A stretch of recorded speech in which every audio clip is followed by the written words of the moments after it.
Hello, hello, hello, and welcome back to another episode of Spooked Coast to Coast. And guys, this is the very first episode of Halloween month. Yes, spooky season's here. So excited and to celebrate. We've been decorating the house. We're almost done. We love this time of the year. And to celebrate Halloween month, I will be wearing all of my old Halloween Horror Nights shirts. And today I am representing my favorite slasher of all time, Mr. Michael Myers. And this shirt was from Halloween Horror Nights 24, which would have been 10 years ago, actually. Wow. 24? Yeah, 24, and this year was 34. Oh, I see what you're saying. So this is a 10-year-old shirt, and it still fits like it's still not faded. Good quality. That's quality. That is quality. And Jen is rocking her Boo shirt. She loves it. And Walmart, okay. Walmart edition. So as always, Jen and Mondo 305 Paranormal, and we have JJ Paranormal, Joy and Joey. How you guys doing? Hello. Thank you guys for being here. What's up, chat? Chat room, thank you. And also thank you guys as well. Jen and I, we kind of did an impromptu little episode of our review of Halloween Horror Nights 2025. And all you guys, it was very random. Joy showed up. Yeah, that shit threw me off. I was like, wait, did I miss it? Is today Sunday? It threw me off for like 2 seconds. I was like, oh. Appreciate the love from everybody. Thank you very much. We always get asked about what's our plan as far as attacking Halloween Horror Nights, and just to make a video because we decided, man, maybe there's other people out there that don't know how they should attack it. So go ahead and watch that and you will know. But speaking of getting advice and how to attack things, our next guests are friends of ours that we've been able to pick certain things from. And this next couple, I've actually, when their original show ended, I got inspired to do a chunk of the show, and I want to give them their flowers.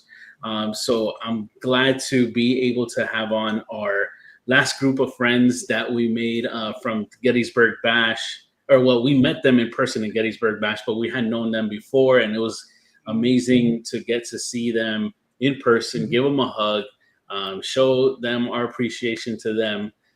They're just amazing people. They are, actually, babe, you do the honors of introducing our guests. Man, you had me lost. I was all in the sauce over there. You were going to talk about Coco for a second because you were talking about you met them and then.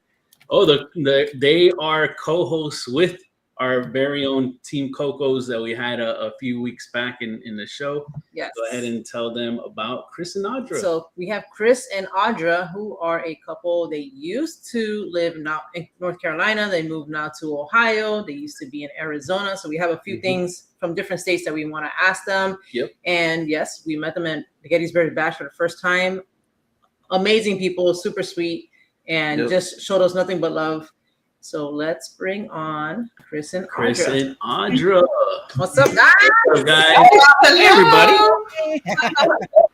You got to quit talking so nice. You're going to ruin my reputation. Right? Don't worry. I'm buttering you up for what's coming later. That's all right. I want to say, chat room, thank you for joining us. My brother Joe is taking a break from inventing equipment out here to come enjoy something new. He showed us in a message. So join in the show. Cool. We're gonna be looking forward to what he's got in store, and we'll be filming that. Chat room, thank you very much. So, please, Chris and Audra, introduce yourselves to our guests. Well, our family. Our chat rooms. Our chat room. Yeah. So, what do you want us to introduce? Our history, what we currently do, or tell us about yourselves, how you guys started in the paranormal field, how you guys met. She tackled me in a parking lot one time. I was trying to get away. I'm just kidding. The street was she took you down and maced you. She did. Cuffed me, roofied me, and hasn't let me go since. But Keep the morning coffee. We're good. What is that hand signal? Do you go like this?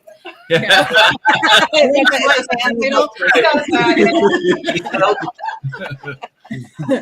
No. So, well, I know, Chris, you had experiences as a child, so we can start there. Like, as a child, what were they? Were you scared?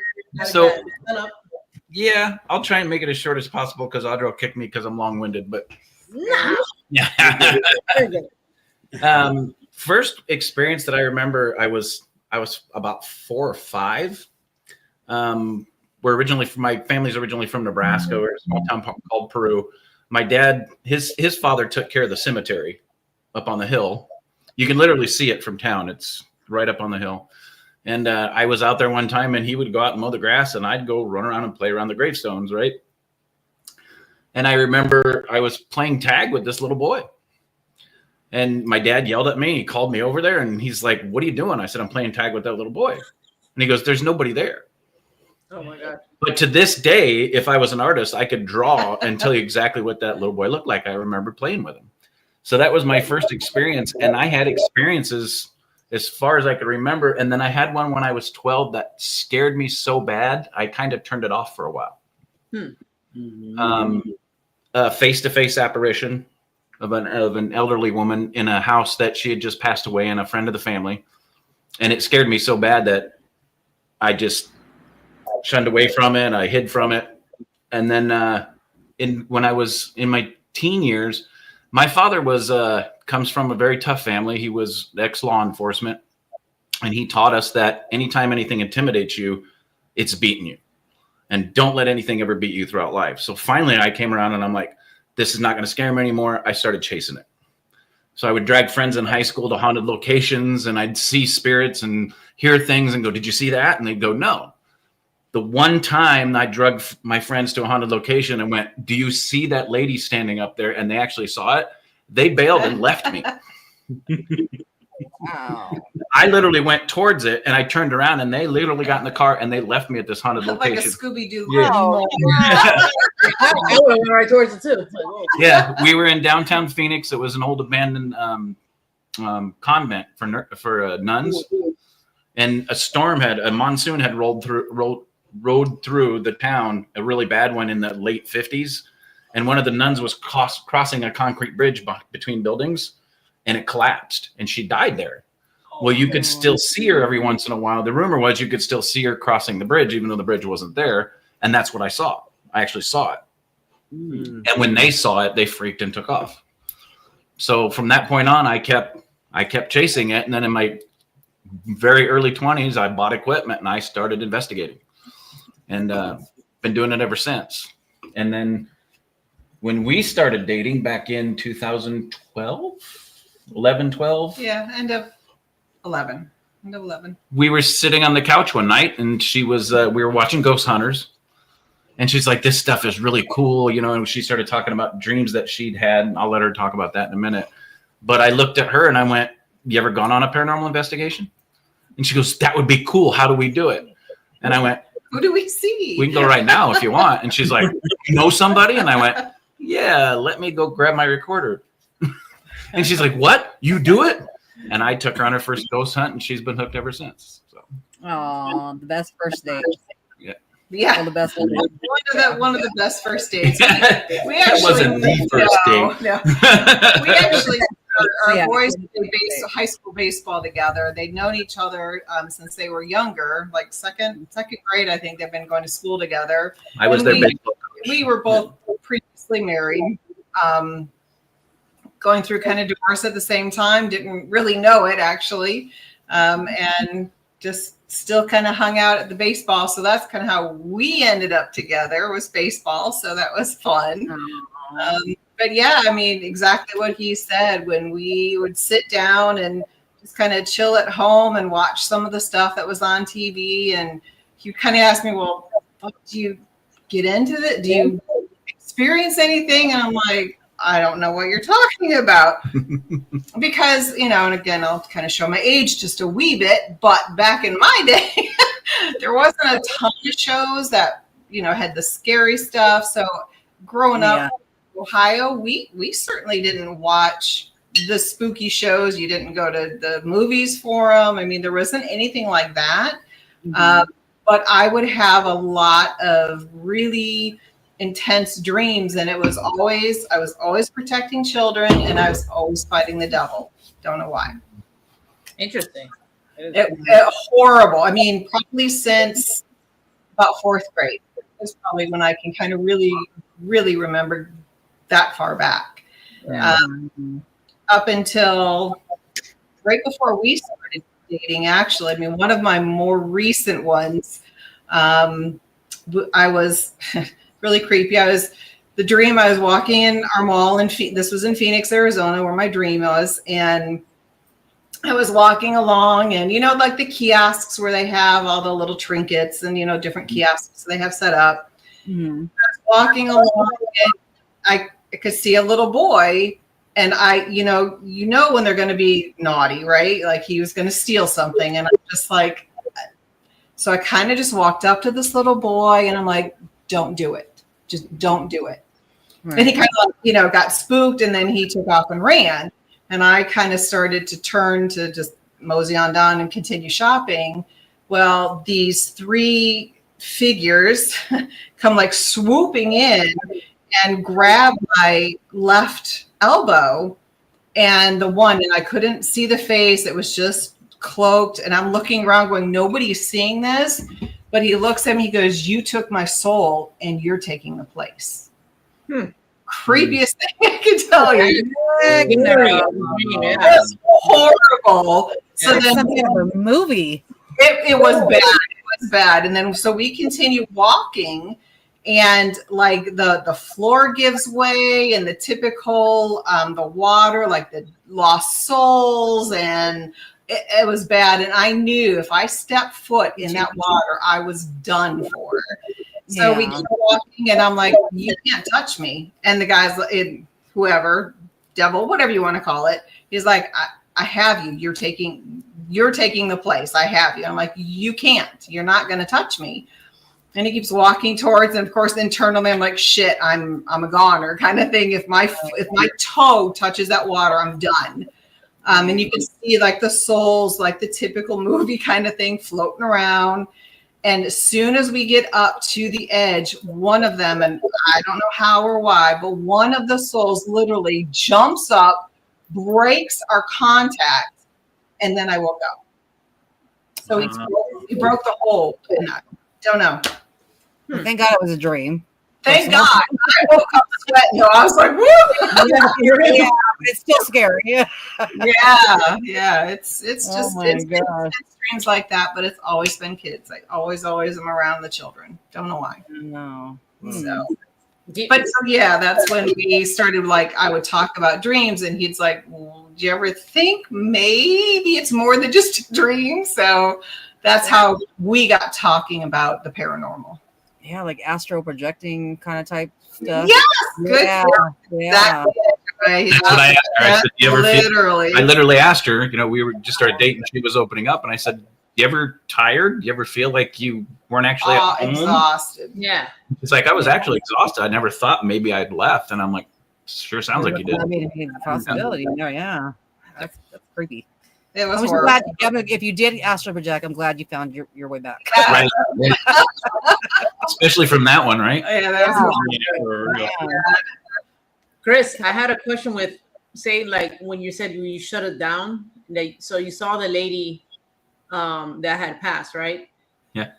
Did you see her like how you would normally see her, or did you see her like as a deceased?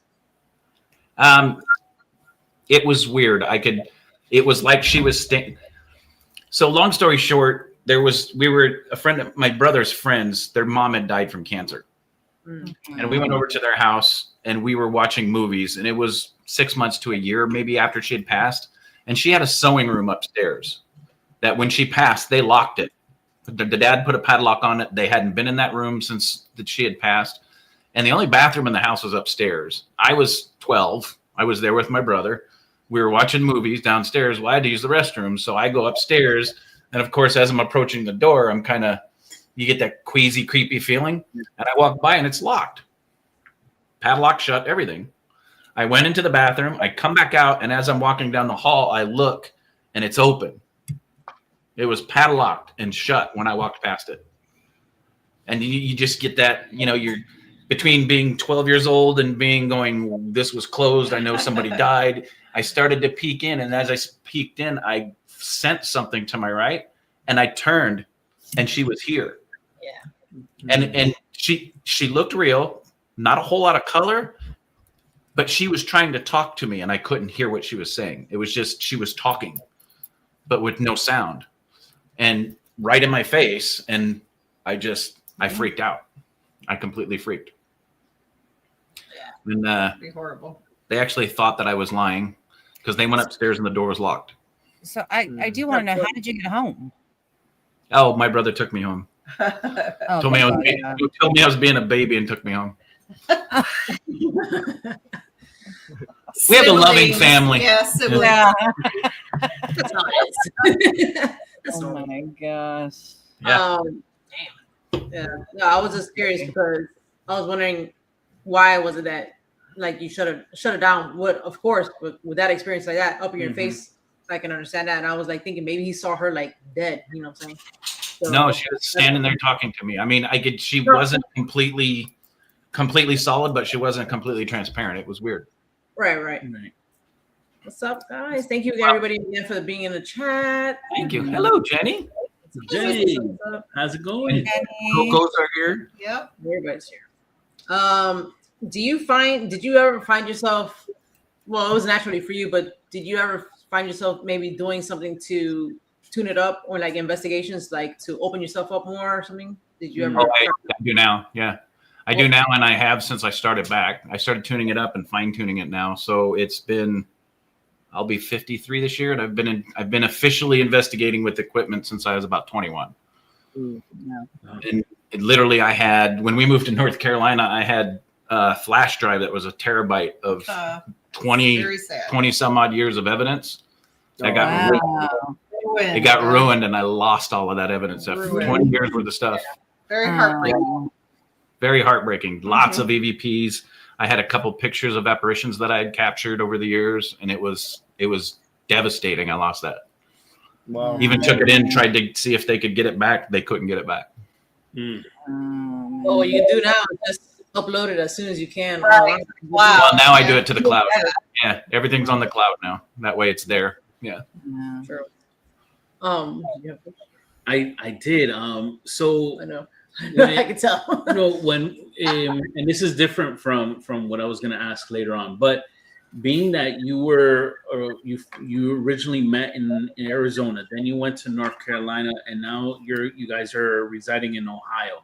Yeah. How are the paranormal locations from area to area? I'm just curious because I've never been to any of those three locations. So how is the community? How is the paranormal locations comparing one to the other? I'll start and he can embellish. Phoenix, because we had been there for about 30 years. Again, I'm originally from Ohio. He's originally from Nebraska. We met in Phoenix. We'd both been there a long time.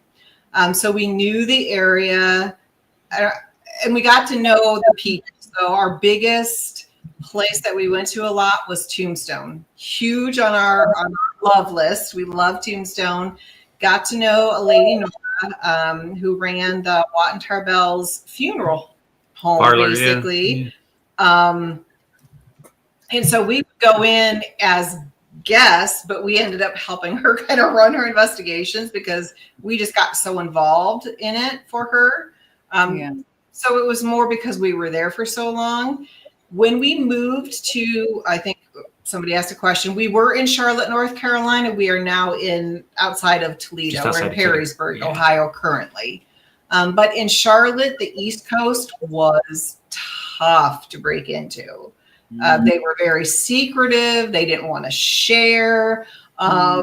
We had a hard time we just kind of drove around a lot. And then that's when we found our Montgomery house. We were just doing day trips to try and get kind of familiar with the area. And we passed this beautiful old mansion for them from back in the day. And we kind of like stopped, reversed, kind of pulled in. It didn't look lived in, but it was furnished. And Chris did some digging and found the Historical Society. And 6 months worth of digging. Yeah, it took 6 months. So it was a process. And now again, just because I'm from Ohio doesn't mean I've been here for 35 years. So we're starting all over again, trying to get our feet wet and find the spots. But a lot of them, there are paranormal groups that run some of the locations around here currently. So we're still looking though, and we got our little feets in the water. So there's a couple places.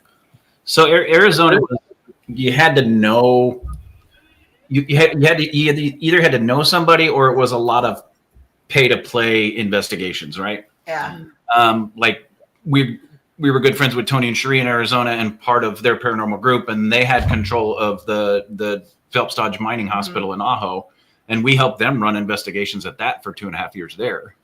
No. And then we had our friends down in Tombstone. I mean, we had multiple friends down in Tombstone. Nora was our best because she let us get in there and do investigations with her. And then she'd bring people in that would book like an investigation, not like a private, but people coming in off the street in Tombstone going, "Ooh, I want to see ghosts. I want to do a ghost hunt." Well, then the three of us, Nora would sit down with them, and she would do stuff, and then I would meander around and pick up what I was sensing. And people would actually come back to Nora and say, when is that couple going to come back and do the investigations with you? Because that was the best one we've had yet. Aww. Yeah. It turned out pretty cool. So we would go down, every 2 to 3 months. Yeah, every 2 to 3 months. Yeah.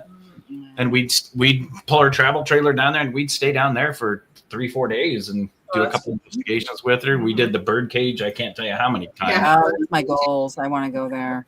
Yeah, it's fantastic. There's the bird cage is neat. There's definitely a few locals that have spirits that have been there a long time that you know, as any location, the more familiar you are with it, the more they interact with you and get to know you and open up with you, if you will.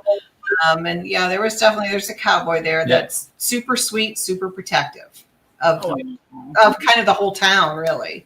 Yeah. He goes through like the whole town, not just that one location. Oh, yeah, they travel from building to building. He's been in a couple different ones. We would pick him up at Watt and Tarbell's, which is 3.5 buildings down from the bird cage, and then we'd pick him up in the bird cage. We actually had the cowboy. There was one cowboy that when you were up on the bird cage stage, he would lean against the door, kind of like, you ever seen the silhouette that they make? Yeah. The popular silhouette. The popular silhouette. He would literally lean against the door and kick his foot up on the edge of the door where the stairs went down. And I actually had him on picture. That was on that terabyte, right? That I lost. I had a picture of his shadow leaning against the door. Yeah. Like the Marlboro Man. Yeah. Kind of. Yeah. We were there one time. They had different people that would, obviously do the tours and whatnot. And we'd done it so many times that we're like, yeah, blah, blah, blah. Let's just get to the end kind of thing. Mm-hmm. But this one, we were sitting there at the end of going through the bird cage. They'd walk you through, do the history, you do a couple like EVPs and so on and so forth.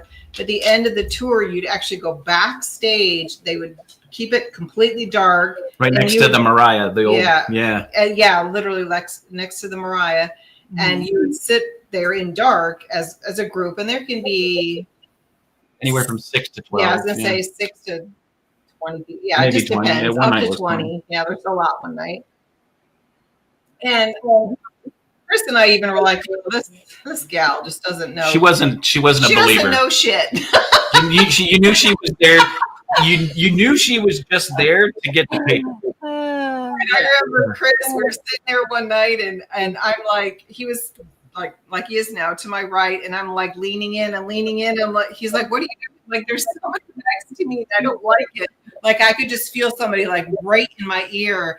And same dang thing, same thing. And he he whispered in my ear, "We don't like her." Yeah.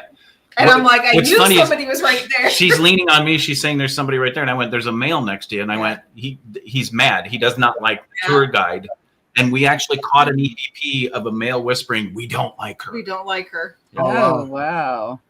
That was crazy. You hear me go, "It's a male" on the recording. You hear me go, "It's a male." He's saying that they don't like her. And then immediately following me saying that, I mean, Audra's like this. I was just going, She God, could get feel away. him, right? He was just like, The minute I said they're saying that they don't like her, we picked up that EVP of the male voice saying, we don't like we her. don't like her. Wow. It's pretty cool. Yeah. Yeah, That is it was cool. 'Cause it went, you just validated what they're feeling. Yeah. Yeah. You said But then something. we get to North Carolina, Yeah. where Arizona, we have all these places to play. Yeah, for real. And So there's our friend Yvette in the chat, she asked what part of North Carolina were you guys at? We were in Charlotte. well, we were right outside of Outside, Charlotte. yeah. We lived in a little town called Locust, just east of Charlotte. Charlotte's the easiest to say. And so you don't think there was like many things there? I guess. Oh, there's tons of haunted stuff Oh, okay. in North Carolina. Yeah, we did. We went down to Wilmington. We did the USS North Carolina. USS North Carolina. We ran the Montgomery House, so that house that we were 1830s telling you about, plantation home. We ran that Yep. for the 4 years or so we were there. There's a Place called the Trivet Clinic, yeah. which is awesome. Oh yeah, we know. Yes. My friends in the chat be going on there. Yeah. Yeah. That was a really neat place. So definitely there's a lot there. There is a ton on the East Coast compared to the West Coast. Yeah. That's what I've always said. I'm in California. Yep. Yes. But Trivet Clinic. in the South, you have to know somebody or have a location. Yeah. And luckily, we had a location. We ended up getting to meet a lot of good people and a lot of paranormal groups. And then we actually did a lot of private groups with Piedmont Paranormal. Yeah, PPIT. PPIT. They would call us up to do readings, remote readings, or once we did a reading and they'd go out to do a private investigation for a home, or they'd actually invite us along and we did some cleansings for them. So yeah, it turned out to produce a lot of stuff and we met a lot of people, but in the beginning, It was tough. as an outsider, it was tough. Yeah. Yeah. I feel like that's here too. I feel Is like it? Yeah. Yeah, I feel like there's places, but people hold their spots tight, or Oh, they yeah. charge, Yeah. charge an Yeah. extreme amount of money, and I'm Or they're like, just very picky about what, if you're a YouTuber, what YouTuber gets in. And, Yeah. Right. Yeah, then you have those people, which is so stupid, like Yeah. Right. you want to investigate your place or not? Like, hello. Yeah. Right. Money's money at the end of the day. If I'm paying you, what's the freaking difference? Yeah. Yeah. Before I ask you about the Montgomery House, I was gonna ask Audra. So you felt the spirits, right? So you also were always like sensitive, or do you find yourself more sensitive now, being this whole time with Chris? Like I think Armando's gotten more sensitive. You know what I'm saying? Being with me. Oh yeah. You know what I'm saying? So it kind of like opened up.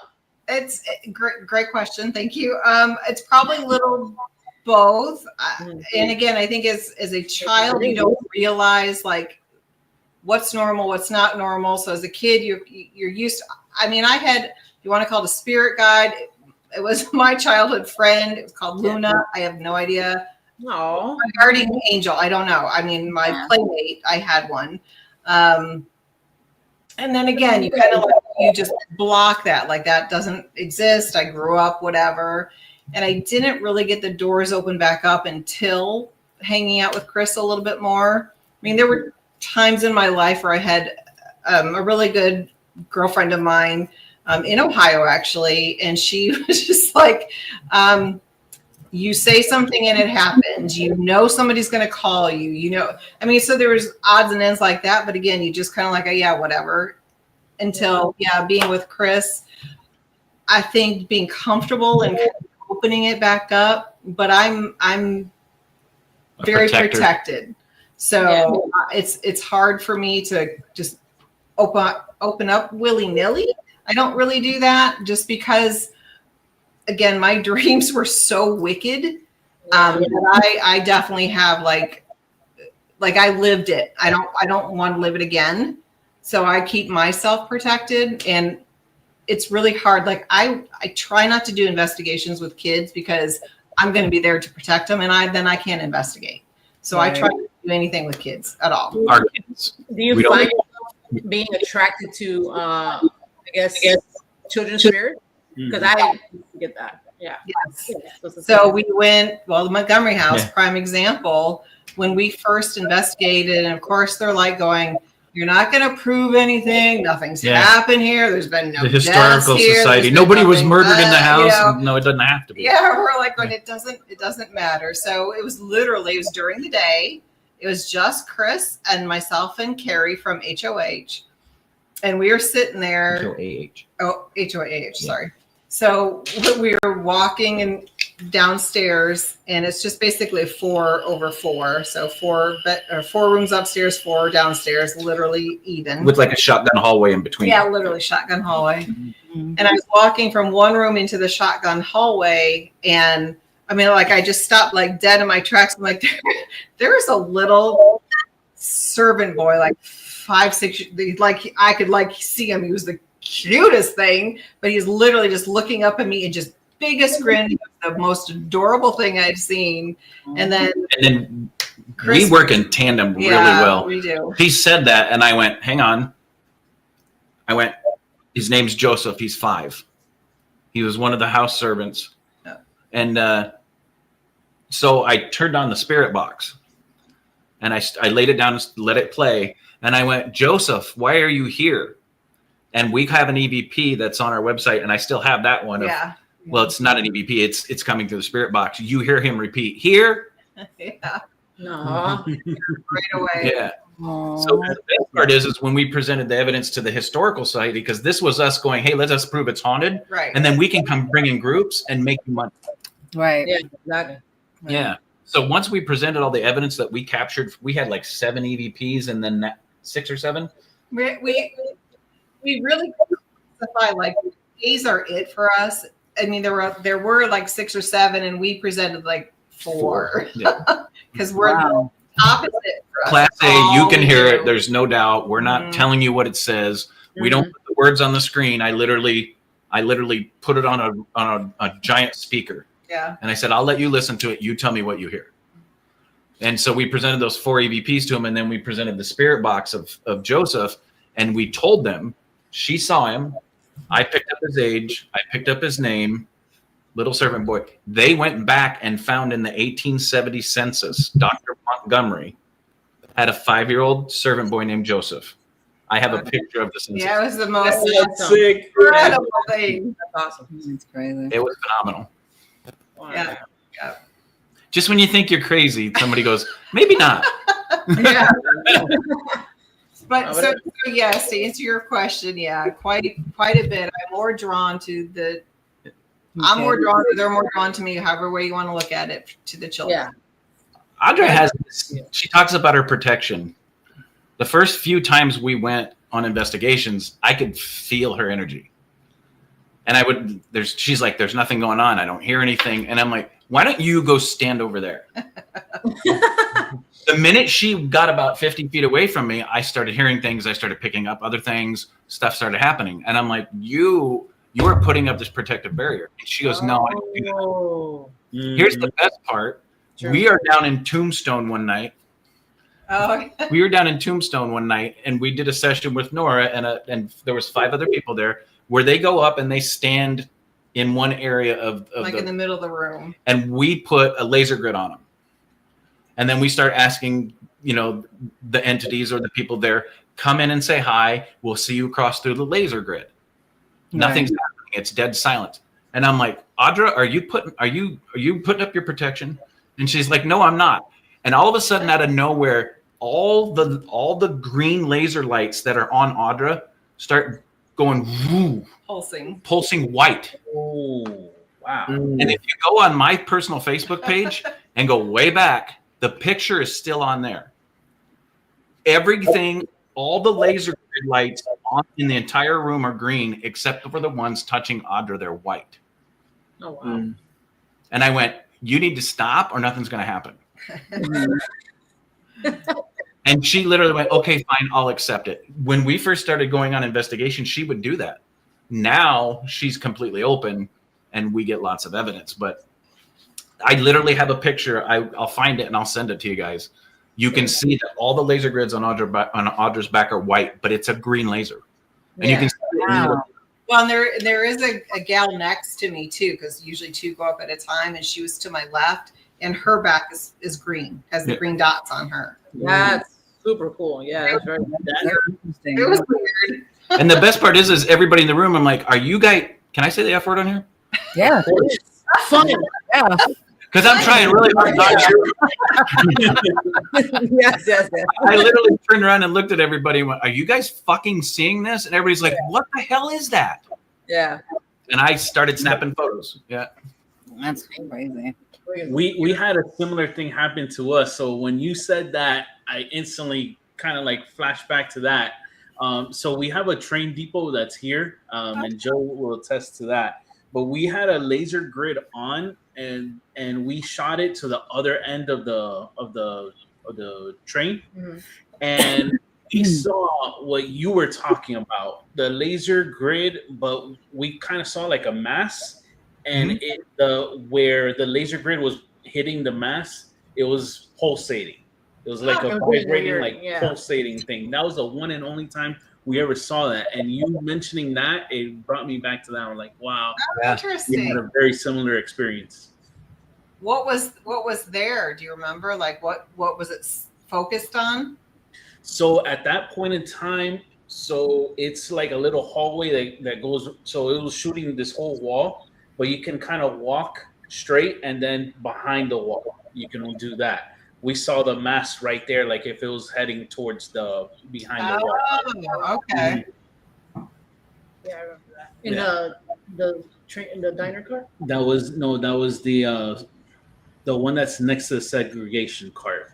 Joe, if you're on the chat, which one's the one that's it's the cart that is the closest to the train?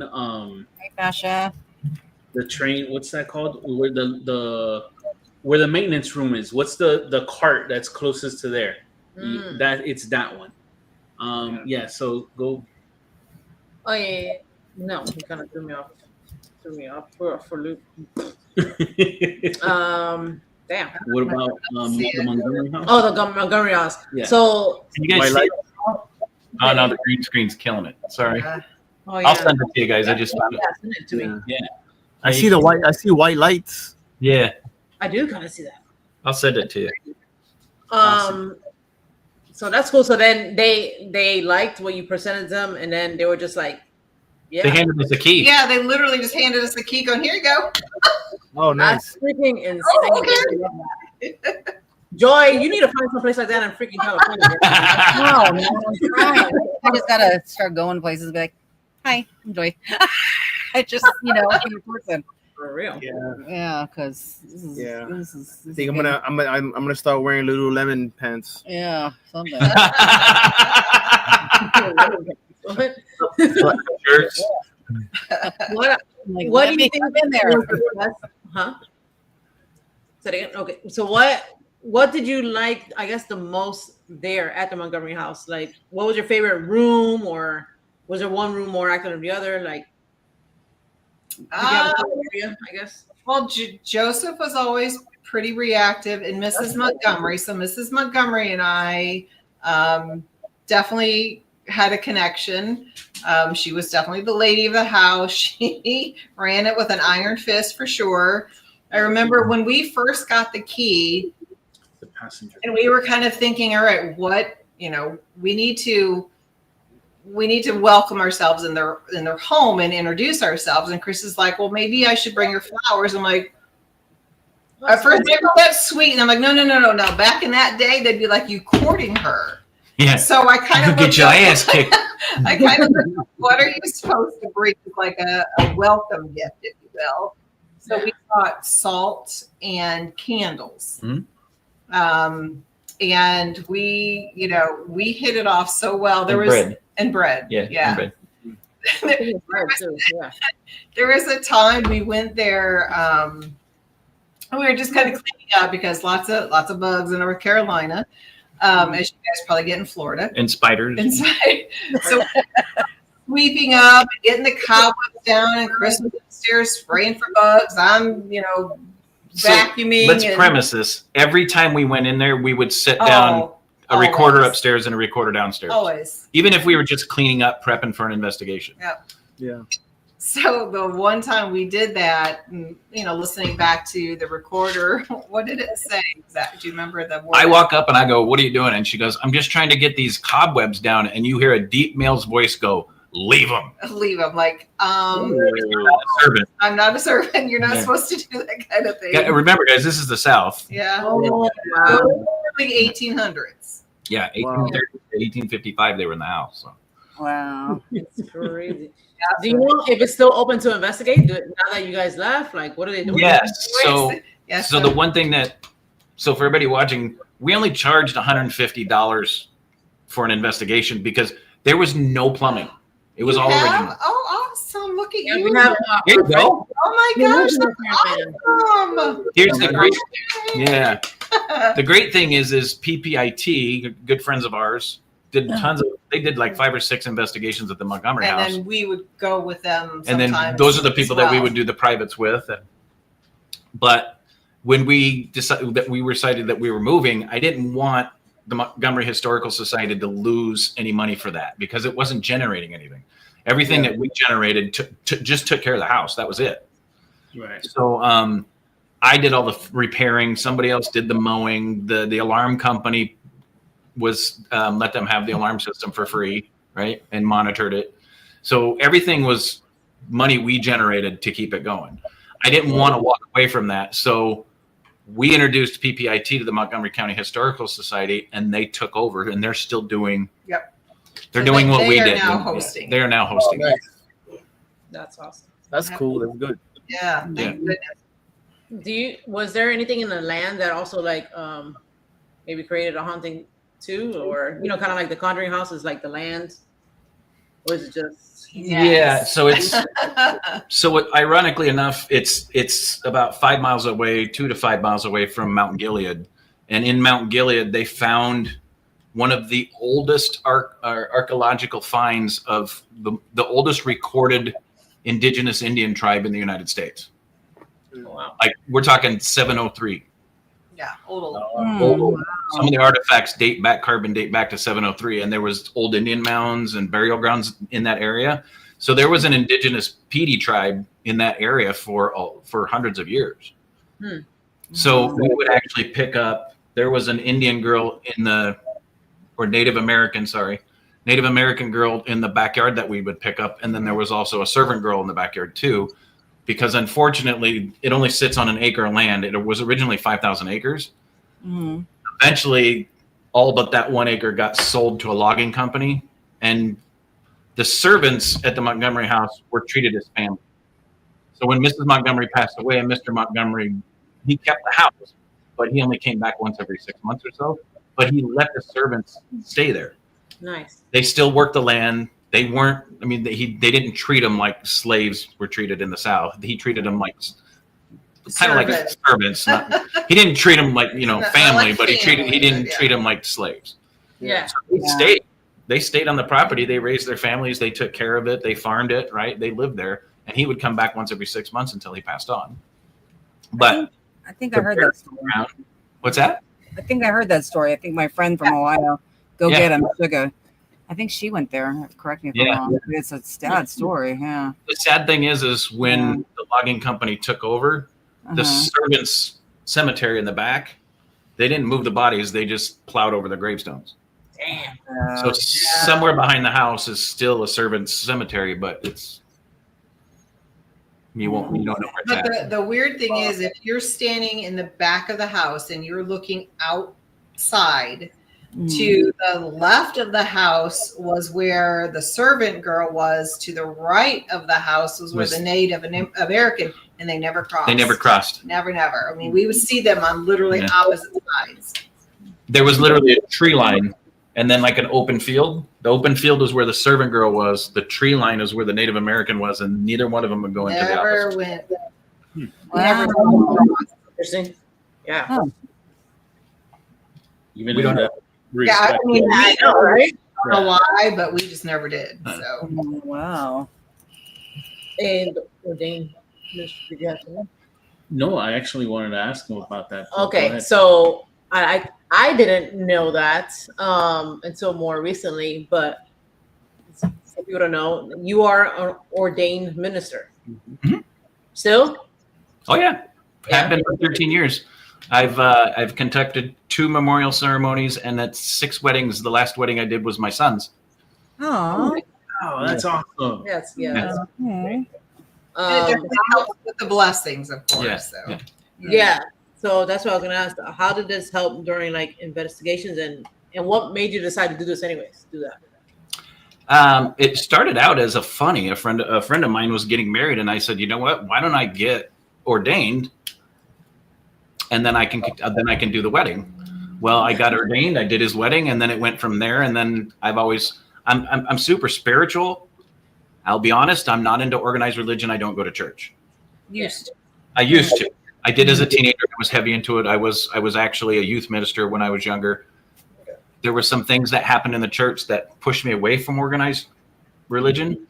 But when it comes to Jesus is my savior and he died for our sins, you will not. Yeah. I have my faith and it cannot be unwavered. So I combined that with the fact that I was an ordained minister and did some research. I actually started digging deep. We have a friend of ours, Joe Thompson, that was going to start. He's a demonologist. I was going to get deep into that with him, but I was like, you know what? I don't want to go that far into it. I just want enough to know that I can go out. I can meet people that have something going on in their home. I can bless the house, ask the light of God to come in and make them feel safe in their home. That's all I want to do. So I took it to that stage. And then along the way, I had a couple people ask me, hey, like Tony and Cherie, when her mom passed, they asked me, it was actually a pretty neat experience. They asked me to perform the memorial ceremony from North Carolina for her mom. In the Philippines, her brother was in Japan. It was a virtual memorial. Wow. And it was Phoenix, North Carolina, the Philippines, and Japan. And I did the whole service for their mom for a memorial. So it was pretty neat. That's very cool. Yeah, that's very nice. Yeah. Yeah. It's a lot of pressure. But I'm sure you did really good. So yeah. And you know, you being their friends and knowing them, you know, it's very special. Right. Yeah. Exactly. That's very nice. And just hearing you speak, man, I can only imagine how that is. Yeah. Yeah. Well, it was about. Luckily, they gave me 2 months in advance, so I did a ton of research. You know, luckily, they were Catholics, so it wasn't like I had to reach into Buddhism or anything like that. It was like, okay, let me do a Philippine Catholic memorial. I'm not Catholic, but it was. They have different stages of memorial. Yeah. And the stage that I was doing was the dedication, the love of life, and then letting the children speak. It was about an hour and a half. Yeah. But I had 2 months to prepare for it, and then everything that I prepared for it, I sent to them and said, I want to make sure this is okay with you. And they all thought it was the greatest thing on earth. So it was like, well, good. I did my research turned out. So, but it was pretty cool. Have you been to a location where you ever felt like you needed more, like like if it's really bad, where you needed more help, I guess to cleanse a place or like to bless a place? Not yet. We did do one private in North Carolina where it was tricky. There was a lot of energy. I would say it was dark. There was a lot of energy coming through, and I'm not one to say portal, but there was definitely something in the basement of the house where I was literally standing there and I could see foot traffic. Oh, okay. Yeah, it was like standing at the airport watching people get on a plane, get off a plane in the basement, and the energy was intense. But we had, I went through, did the blessing. I had blessing salts. I had holy water. And then Audra was back behind, and then I had 3 other ladies. It was Carrie and Southeast Paranormal that were behind us in the house, and they were doing the Lord's Prayer on top of what I was doing. And then coming in behind was Audra with the sage. And then when we got down to the basement, the one room, I would not let the rest of them go in. And I went in and I hit it with, I think I went through a gallon of holy water and salts in that one room. But I told them after it was all said and done, mean, it worked. Everything got brighter. It was amazing. It was amazing. The effect that it had was phenomenal. That's God. That's God doing it, not me, but God and Jesus. But Wow. It was pretty cool. But we sat down at the restaurant an hour after, and I was completely exhausted. And I told them, I looked at Audra and I went, I was worried about that one. Not because it was dark, but because there was so much energy. I didn't. That's all. I wanted to go back to the comment that go get them paranormal, but so the Church of God is within you, not behind walls and stone and mortar. I agree with that 100%. That's 100%. actually just like similar to you, Chris. I had bad experiences with church, and it wasn't until, and I kind of felt bad that I felt that way, but it wasn't until I saw that that passage with you. It makes you. People make you feel guilty, right? And you're like, you don't have to. And once I felt that, shame. like, I didn't feel the guilt anymore. So 100%. Yep. 100%. One thing. I showed you something. No, we had spoke about this. Oh, But then okay. I saw it after speaking about it. Yeah. What I did want to ask you guys. So thank you, Joe, for mentioning it was called the Florida. Passenger. It was a Florida Eastern Railroad. It was a passenger cart, is what that was. Okay. But now, what I wanted to ask you is, what I do remember also about that with the laser grid is, whenever I can sense that there's like spirit or something that's maybe a little bit more stronger than your normal spirit, I almost get some type of like bodily like reaction, like my core, Fart? like no, not that. Like my core, Little gurgle. Hey, what I gang. normally do get is my ear. No, his stomach starts hurting, which is I'm like that's your solar plexus. Right. You always get that was first, and then his ear like hurts. Yeah, for the longest time it switched to my ear. Yeah. And it's only this ear in particular. Mm-hmm. Like once I kind of lose a little bit of hearing out of it, it sounds muffled, but I'm like, all right, there's something here because I can feel it. Yeah. Oh. Do you get something like that? Like some type of body signal. Yeah, that's good. I get chills that come up my spine. Mm-hmm. And when I feel something's coming close, it stops literally about the base of my skull. Yeah. When it's right there with us, it comes across the top of my head. And I'll go, there's something here. And most of the time when it gets about to the base of my skull, I turn and I start trying to pick up whatever's in the room. And usually by the time I get that chill across the top of my head, I'll go, there's a female here. There's a male here. There's something going on. Like the Trans-Allegheny, oh, good God. Talk about. Yeah. We walked in, we were with Anthony Simonelli and Teresa from Seekers. Yeah. And we walked onto the first floor, and this was the best. Trans-Allegheny by far is my favorite. If you haven't been, everybody. It's a bucket list for sure. We Isn't walked that on. the expensive one, the really expensive one? Yeah. Well, but the thing is, it's like $1,500. But if you get a group, Yeah, I mean, it's $150. Yeah. You need, so you can do a small group of like 10 to 20 people, and it's $150 a person. Yeah. very affordable at that point. And the place is so big, 10, 12 people, you barely ever see each other. Yeah. Good. Yeah, that's what I like. We walked. Perfect. We walked onto the first floor, and they're out in front of me, and I got that chill, and it started to crawl up to and I looked up, and a nurse walked out of one of the rooms. And I'm like, there's a nurse standing in the middle of the hallway. And when I said that, she turned and looked at us, and she went, You could see me? Yeah. she got blocked and turned and walked away. And as she walked away, she just vanished. Yeah. And I'm like, I looked at her and went, did you guys see that? And they're like, no. And I went, the bitch looked at us. Not much does, Right. which is weird. I'm getting chills now. In almost 30 years of investigating, that was the first, 30 years. Yeah. That was the first time Look I've seen something where besides the experience I had when I was 12, where they actually acknowledged us. Yeah. Yeah. And she looked shocked like we were there. And I'm like, what the hell? Maybe she thought you were a ghost. That's what I was trying to tell them. She was probably, shit, is there ghosts in here? Oh, she's like, oh shit. They can see. Chris, I'm an Italian. What the hell? further clarify. So as far as what you feel, as it's going from the back of your head to the front, that's when the information is coming to you. You feel? Ooh, I never thought about it like that. Yeah, and it comes fast. It's weird. It comes fast. Yeah. So I've talked to a lot of people and I by no means call myself psychic at all. I tell people I'm sensitive. I can pick up energy. It doesn't always work. Sometimes it works more than I want it to. Sometimes I get information that just comes out of left field. It's always fast.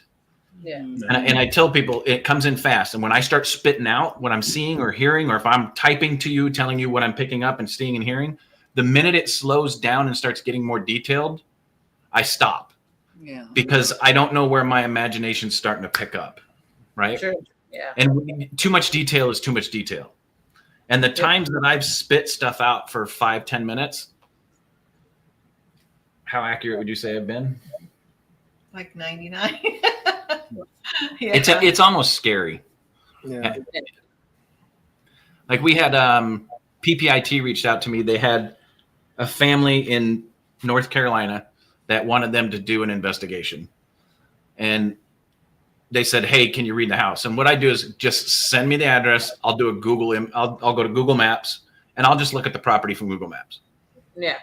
I'm sitting in my office. I'm looking at the property on Google Maps. We're at home. We're 2 hours away from where the property is. And Audra's in the kitchen. She goes, is it a white trailer? And I'm like, get your ass in here. See this house, blah blah blah, and I'm doing dishes, and I just kind of like, wait, is it a white trailer? He's like, get in here now. So I opened up the message to PPIT and I just start typing. This is what I'm getting. There's a shed out back, something with the shed. There's a lot of energy coming from there. I don't know what's going on. There's a ton of energy coming there. And then I started picking up, hang on, Nick knows. Nick knows. What does Nick know? Who the hell's Nick? What is this? And then I'll throw out, hey, they hear noises in the house. They see a shadow walk across the kitchen. Just there's taps on the windows. There's taps on the doors that they can't figure out where it's coming from. But the minute it starts getting too detailed, like he's wearing blue jeans, he's wearing then I stop. And I sent this to them. They went, they called the lady and they sat down with her and said, hey, this is what our friend who did a reading picked up. Well, come to find out, the lady that lived in that home prior to them owning it passed away. She was having an affair with the neighbor 2 doors down, and they would meet in the shed out back and do the woo, right? Do the what? Here's the best What part. are they doing? Doing the woohoo. Well, I don't know what those people called it back then because it was an older couple, and they were both married. Doing the So anyway, what? Not to each other. Not to each other. But come to find out, I kept saying Nick knows. Nick knows. The gentleman that was sleeping with the lady in the house, The husband. the energy coming out of the shed about 3 months after she passed, he lost it, hung himself in the shed. Mm. Oh wow. Her son's name is Nick. He's the one that found the guy hanging in the shed. Oh man. The minute he told the homeowner that, they said, okay, we'll let you know when you can come do the investigation. And then they never called back again. That was it. They're like, They freaked them out. Yeah, it freaked him out. Wow, that sucks. Way. And he's like, we scared the hell out of her. She doesn't want us back. And I'm like, I'm just, tools were the only thing banging around in the shit. That's right. Yeah. Damn. Yeah. That doesn't always happen though. Yeah, like it did freak them out, but I mean, it is what it is. It's right. You can't hide from the truth. No. Well, then it starts making me go, why you freaked out? What did Nick know that he shouldn't have known? exactly. Right? Yeah. Did Nick hang him? I'm just kidding. So Not many sure. questions. Crazy. Don't start rumors. Yeah, don't start rumors. How do you add to the he's banging the neighbor in the shed? I don't know. I mean, what more of a rumor can I put out there? That's crazy. But like the remote, I guess like picking up remote stuff, like I try to do that as well. I do that as practice, but that's pretty dope. That's Making whoopee. making whoopee. that's something you could say back then. There you go, Joe. Thank you. I was making whoopee. Is that what they do? Is that what it's called? Now, in Yeah, Ohio, so I didn't Ohio- pick up that part because that would be like picking up a porn channel in your head, right? Well, I knew they didn't pick that up, but you knew there was something happening. It was it's a lot of energy going on back there. So Yeah. Oh my gosh. A lot of hang gliding. talk about Ohio. How's now the move in Ohio? I know you're actively looking for places, but you know what? Has anything ever followed you home from like the Montgomery house or no? No. We keep ourselves pretty protected. I mean, we sage a lot. We've got quartz crystals on every St. Benedict medals at every corner of the house. I mean, other than, obviously, I'm sure everybody who's done this knows you always close down when you're ready to leave. Yeah. Don't follow me home. I appreciate you. Ground yourself. Taking time to talk with us, but you stay here. Yeah. Other than that, I mean, Chris talks about my bubble. Nothing's going to get in my house. Right. You're not coming. No. You stay where you're That's how, supposed that's to how be. Jen is. Yeah, Jen's the same way. She locks it down like the same way. Fortnite. Yeah. Yeah. We've had Why are you pointing at me? more of a Probably. no. But different locations. So as weird as this sounds, we had one of the, it was both in Arizona, from the Michael. hospital, when we used to run the hospital with Tony and Cherie Rathman. There was a spirit there named Michael. We would interact with him. We have to interact with him all the time. And there was one time in Tombstone where things got more Intense. don't My like to spirit use the animal word showed dark, up. Yeah. if you will, but more intense. And Michael came through and we could tell his voice, and he was talking to the other spirits, basically telling them to like calm down, leave them alone, kind of thing. It was crazy. We actually had an EVP that I said, that sounds like Michael. Yeah, And I got a response on the recorder. It is Michael. it is Michael. Wow. Oh, wow. So maybe from a location to location, like maybe if you connect with a certain spirit, that sometimes they can be, I don't want to say your spirit guide, but guardian angel sometimes too, that they will maybe Travel follow with you him. around. He did the same thing with Tony and Cherie. Yeah, all the way He would to respond to them in the hospital, and then when they did their investigation in the Philippines, they picked him up there too. Yep. When you get to know somebody, I mean, like a person, like a good friend, you get to know them so well that they want to make sure that you're I don't know if we call protected. Michael a good friend. Well, in that field, maybe. You're reading the comment? Yeah. Okay. Those Cocos, Just cocos. awesome people. Dos Cocos. Love our buddies. Awesome people. Love us some Dos Cocos. I know Carmela also. She gets Oh yeah. she wants to turn it off or something. Right. Doesn't know how to and stuff. Yeah. Carmela's at that point to where she knows she's picking it up and she spits it out, but then she goes, "I think I'm crazy." Yeah. No, you're not crazy. Yeah, that's what I tell her. You're not, man. Just, Hold on, I gotta say this to Mella real quick. I think I abbreviated it wrong. I was in the process of writing it and I deleted it. It's good to see you. Is how you do it, but I forgot the why. I've never wrote it like that. GTSU.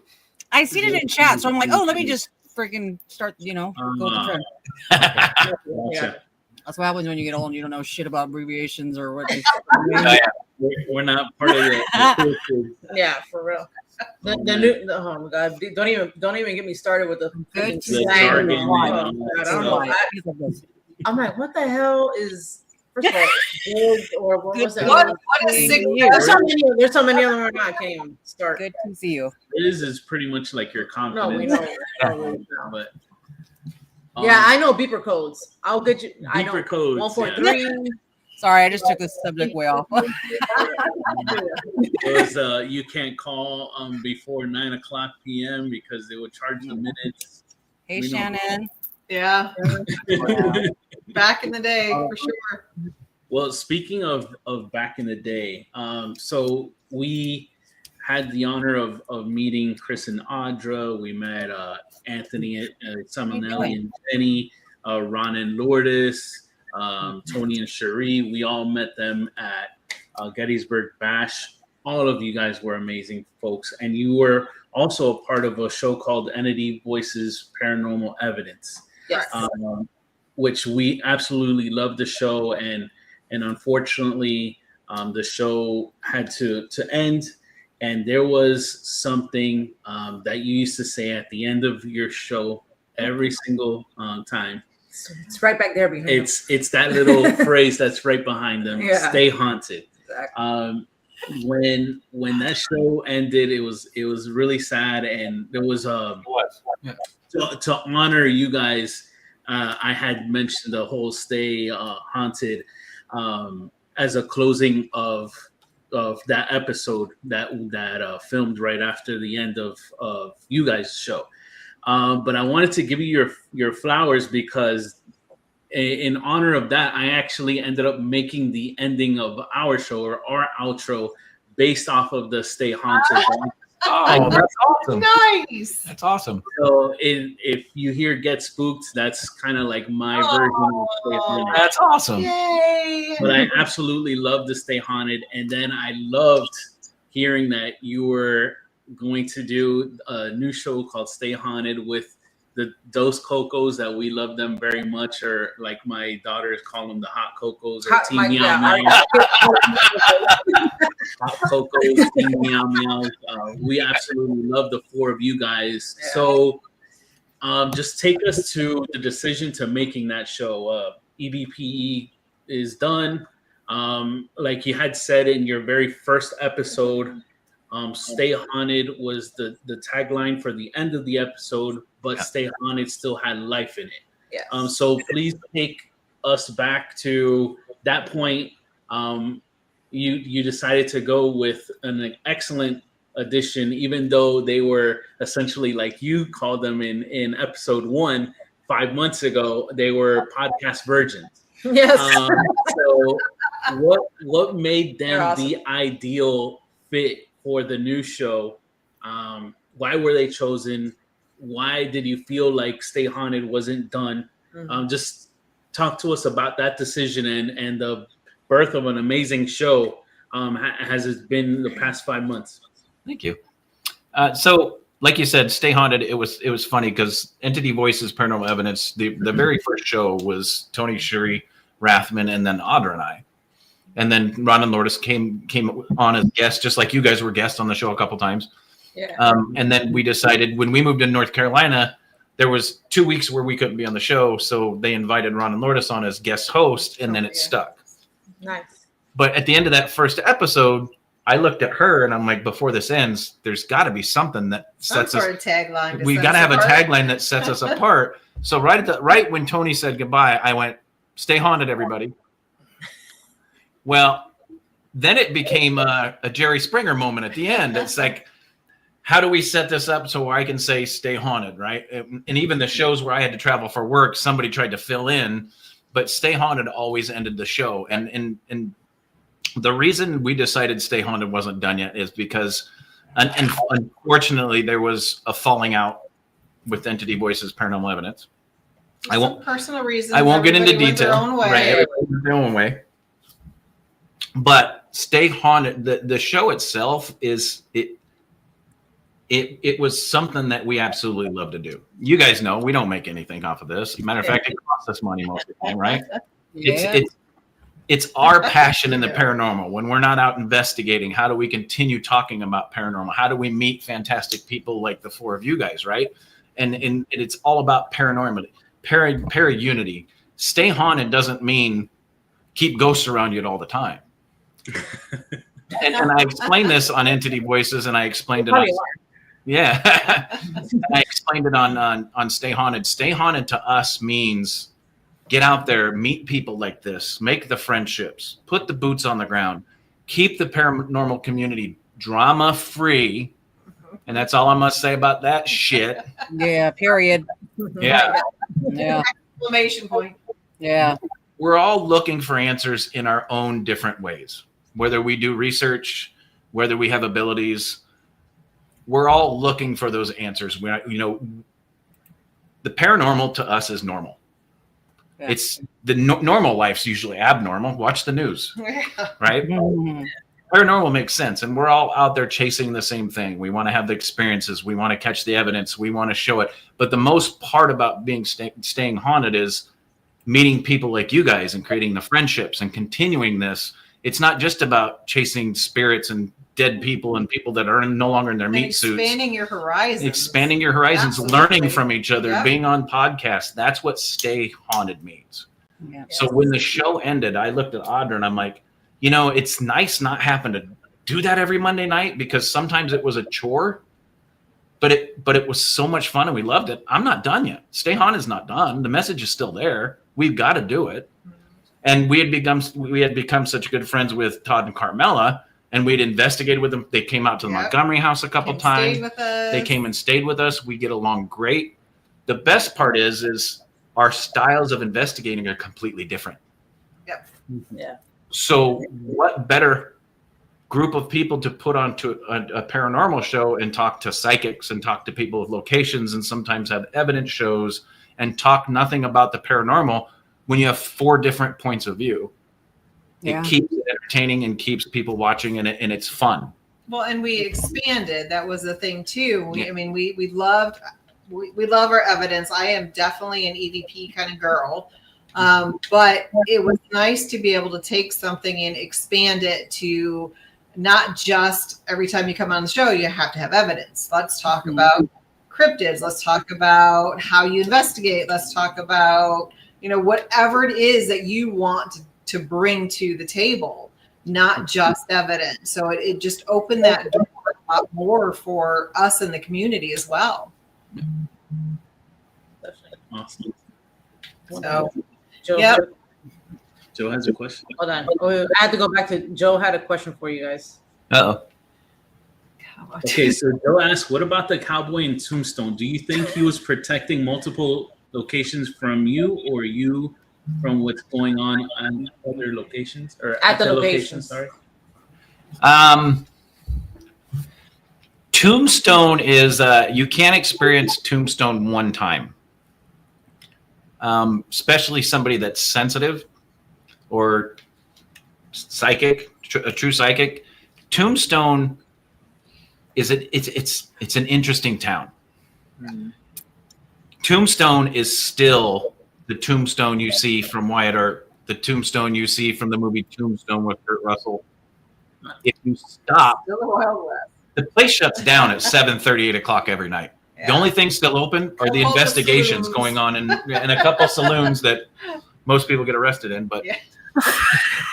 but for the most part, Allen Street literally, they call it the town that never dies. I'm telling you right now, at 8 p.m., that town It's dies. done. It dies, yeah.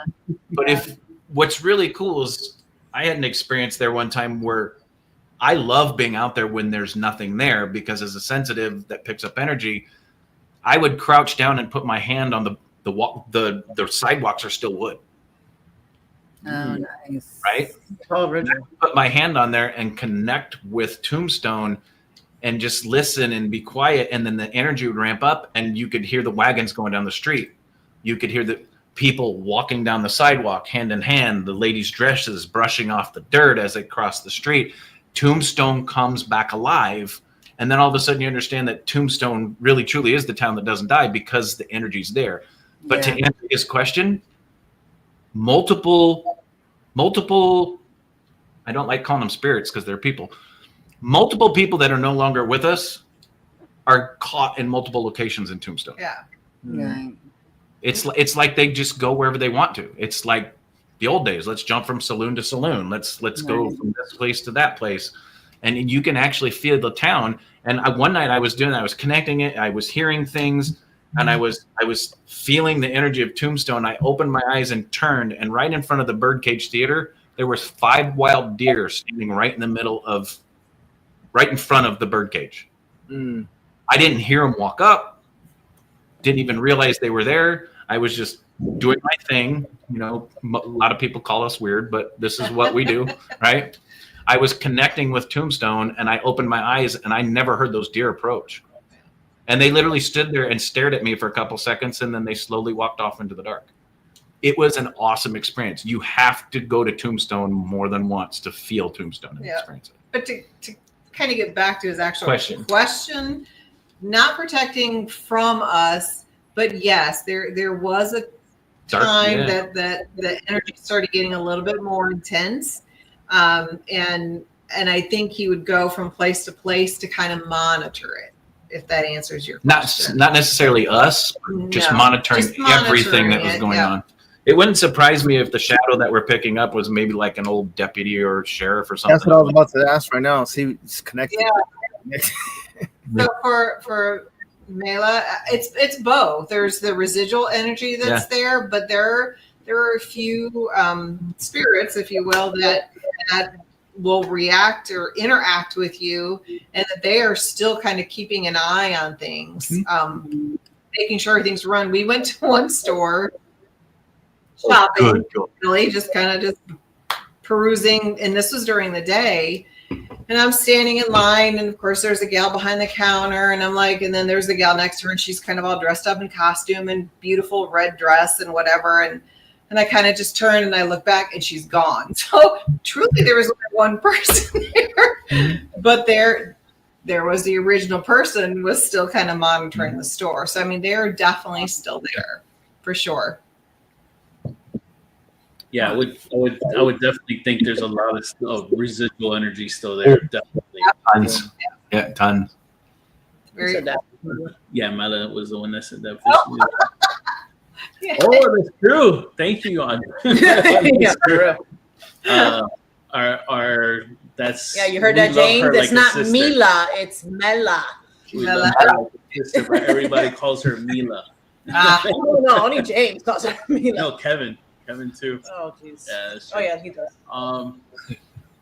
Oh, you know what, Chris? There was one question I wanted to ask you, and I'll ask that question now too. I wanted to know. So, you were already ready to start investigating, and you said you bought a whole bunch of equipment. What was the first piece of equipment you ever bought? What was it? A digital recorder. A digital recorder. I've been hooked on EVPs from the start. Yeah. Yeah. And what's your favorite piece of equipment that you have in your arsenal right now? For both of you guys. For both of you guys. Me. No, right? Well, I don't need anything. So when we do an investigation, it doesn't matter where it's at. I literally walk the place by myself in the dark. Mm-hmm. I mean, I was a reserve deputy sheriff in Phoenix for 10 years. Real people scare me more than the dead. Oh, yeah. A haunted location doesn't scare me. So I will walk the location by myself, and where I feel and I get that chill and I pick up the energy, that's where then we spend an hour placing equipment. Yeah. I carry nothing during the entire investigation. Audra carries she's got her favorite. I carry an EMF and my phone, and they're, far enough away from each other. I want to kind of pick up and capture, like, to actually record the energy. And then I'm videotaping it with my phone, and that's all I carry the whole time. That's it. So, and that usually gives us the best results, honestly, between the two of us. Yeah. I know. Who was it that has the pink K2? Was it you? No, that's Carmela. Her K2. I know she was. Yeah. That's funny. Well, you said, I know we were talking about you've never investigated Gettysburg. I know we didn't get really a chance to. We went to the bridge. Oh yeah. But damn, I would love to maybe plan that with you guys one day and that would be awesome. Because that would be pretty sick, and then we all get to see each other and shit. Yeah, that's what it's all about. Like it was an amazing experience meeting you guys at Gettysburg, but I think the next step is investigating. I think that would be the icing on the cake for me. I have a podcast question for you. Since you guys were doing the podcast for such a long time before with EVPI and now with the Cocos, have you ever noticed? Because I think I asked this to them, but now I'm going to ask you guys.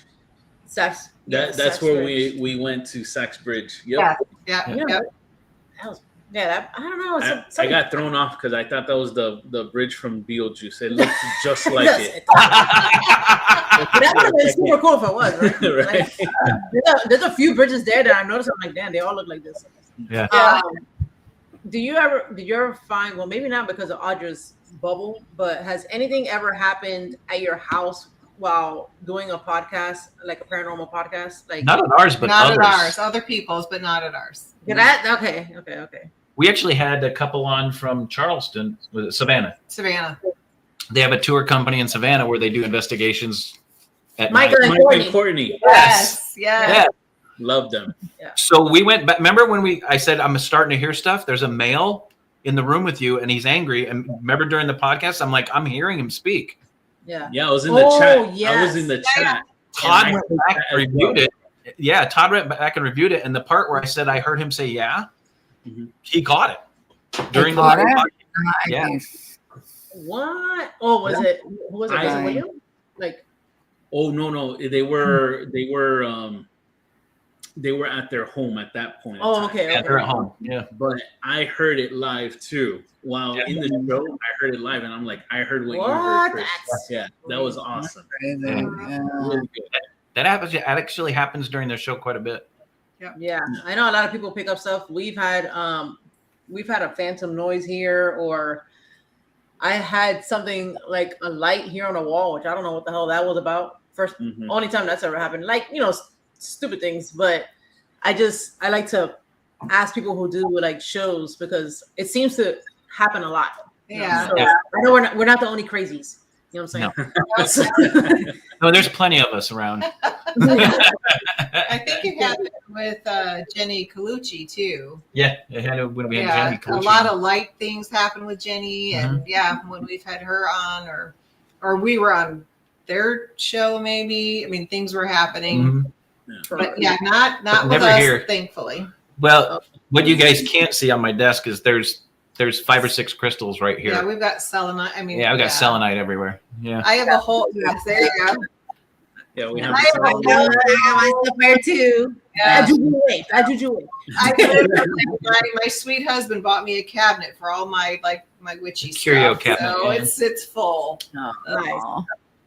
So tell everybody what you got planned for the future. Any investigations are you going to be doing, and what is your, what do you want to do in Ohio, and what you got going on? Currently, we're still searching for a location in Ohio. It's going to be a little hard because a lot of them are controlled already. Here's the fantastic thing about where we live. Within a 15-minute radius, there's 13 to 20 locations that are haunted. Wow. Yeah. Some of them are active businesses, so no chance of that happening. Most of them all have paranormal groups attached to it.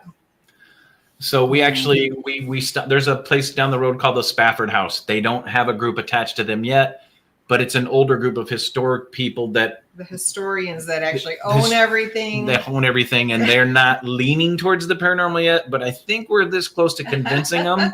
Nice. Getting there. Yeah, that one was and just an 1820s house that it is it's phenomenal. And that's 7 minutes down the street from us. That would be phenomenal. That would be awesome. I hope that for you guys. Yeah. What's awesome is if you guys heard the piece of evidence that we caught at Tautogany Cemetery where we had a male voice say we took their souls. Yeah. That's 15 minutes from us. Yeah. Oh, wow. The problem is it's an active cemetery. They still bury people there today. So it's been there since the 1700s, and they still bury people there today. So it's not like we can control investigations there, right?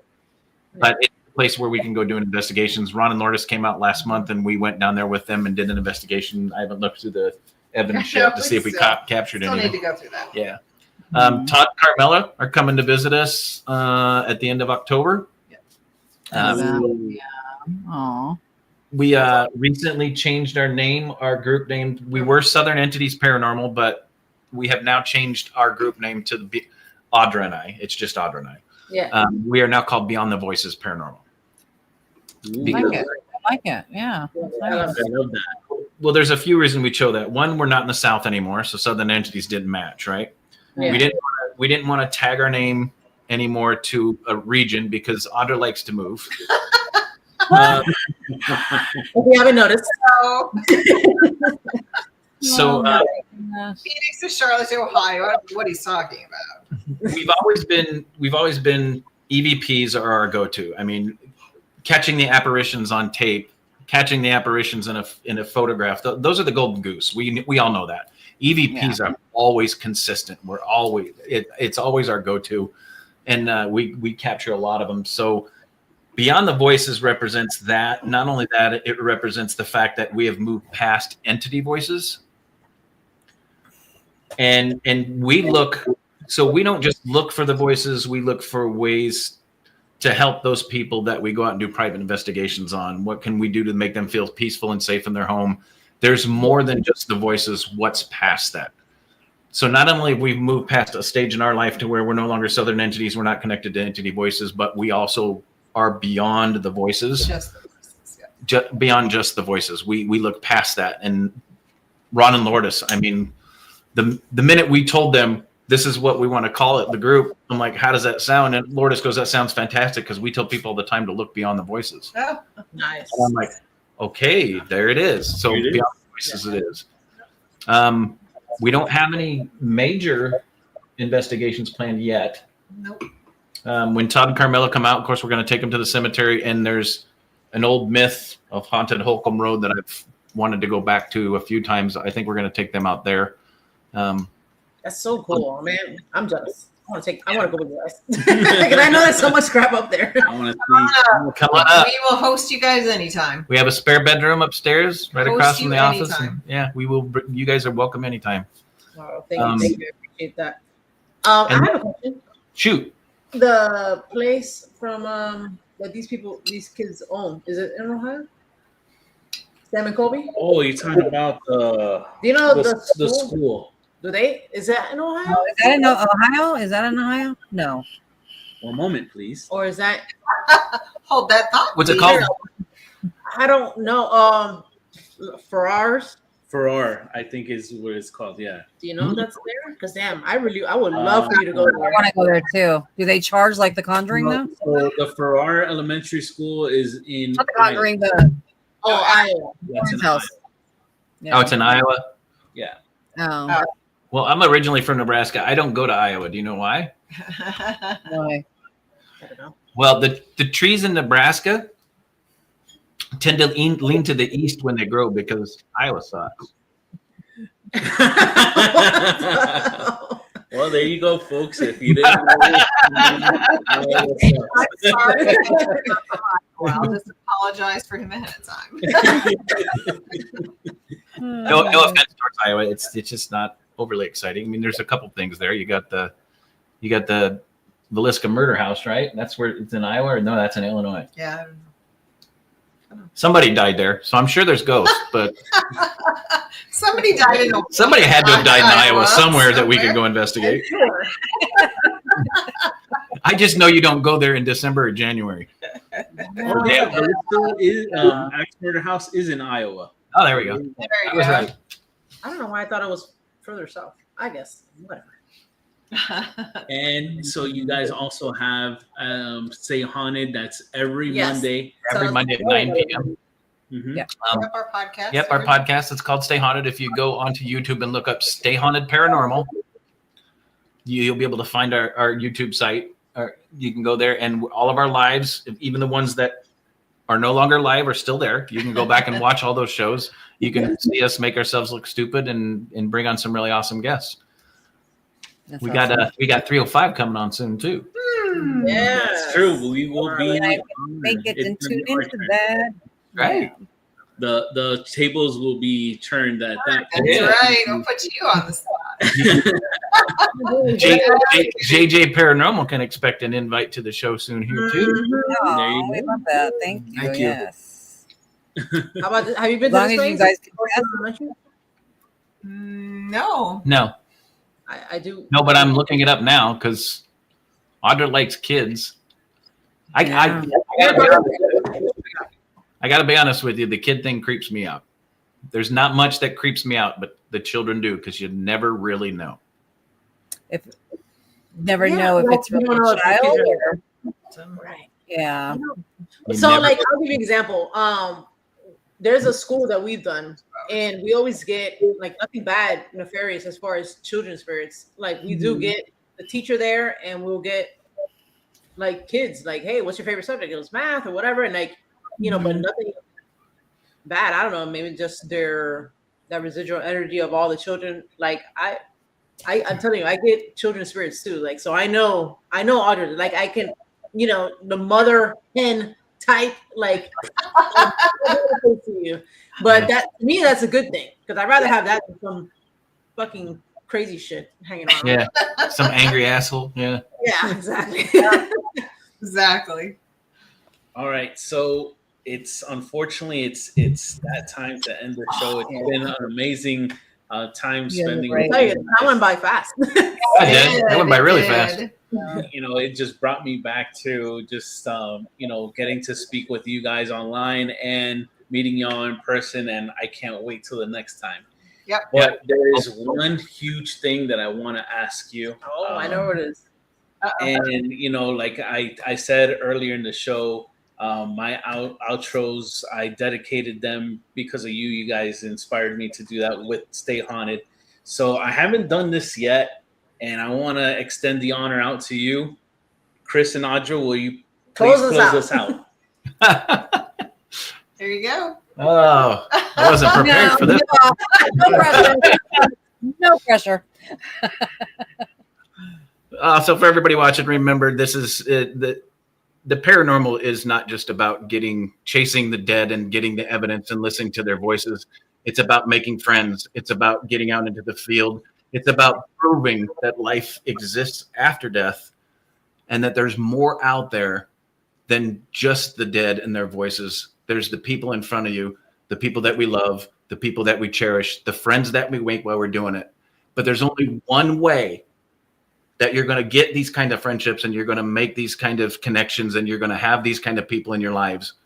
You've got to go out. You got to investigate. You got to go to the Paracons. You got to go out and meet these people face to face. You got to show them your true self. Don't be fake because the ghosts can tell. That's right. And they'll let you got to stay haunted and you got to get spooked. There you go. I couldn't have said it better myself. Much love. Thank you very much, guys. We will see you next week. All right. See you guys. Good night. Bye.